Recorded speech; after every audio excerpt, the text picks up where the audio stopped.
Compassion in the marketplace. Welcome to Scientific Station. I'm Brendanovich. And I'm Dan Goldstein. So, not only can we pick what products we like by buying them, some scientists think that we can give it social meanings and messages in what we buy. Well, in a market, we go to the vendor that we like, so it makes sense. It's not really a new idea. And our perception about who we're helping or who we're not helping actually influences what we buy and how much we'll pay for it. I think it's an age-old thing. We go to the vendor with a cute or funny seller, or who has not only the best vegetables, but the most fun to be there and the best gossip. The only thing now is it's slicker, it's marketed. With movies, we tend to go to movies that we think we'll like based on who's in it. Yes. So we are gravitating towards what interests us. It makes sense. We want to buy things from people we like. And that promotes more of that behavior. We hope. Now, the only thing that's kind of insidious is now we buy things from people that we think we like, but it might just be good marketing.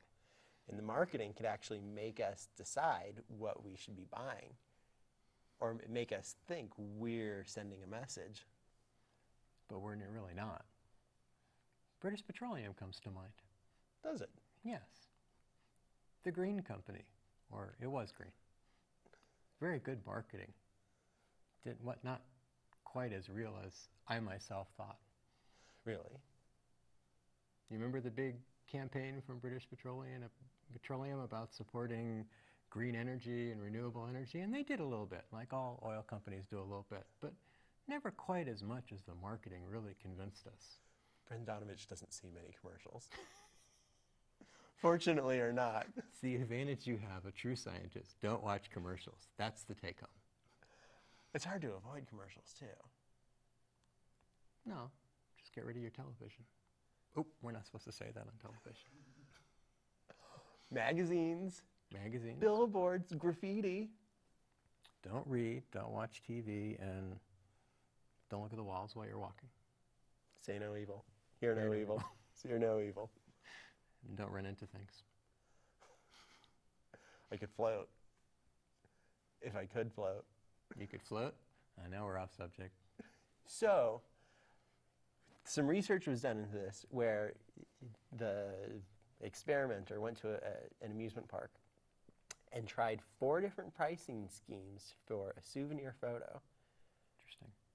So, the 4 schemes were one day when all the people who went to the park were presented with an option of paying $12.95 for a souvenir photo, and 0.5%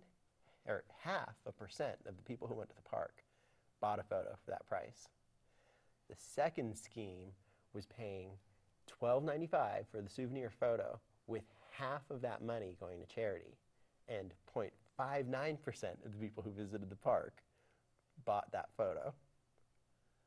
The third option was pay whatever you want for the photo, and 8% of the people who went to the park bought that photo, that souvenir photo, and paid an average of 92 cents per picture. So maybe they still made more money. Well, it's hard to tell what they made. Right. Yeah. But the real winner was the fourth option, where it was pay what you like with half that money going to charity, and 4.5% of the people who went to the park bought the photo and paid $5.33 for it. That's good marketing. That's really good marketing. And some charities got some money. And some charities got some money.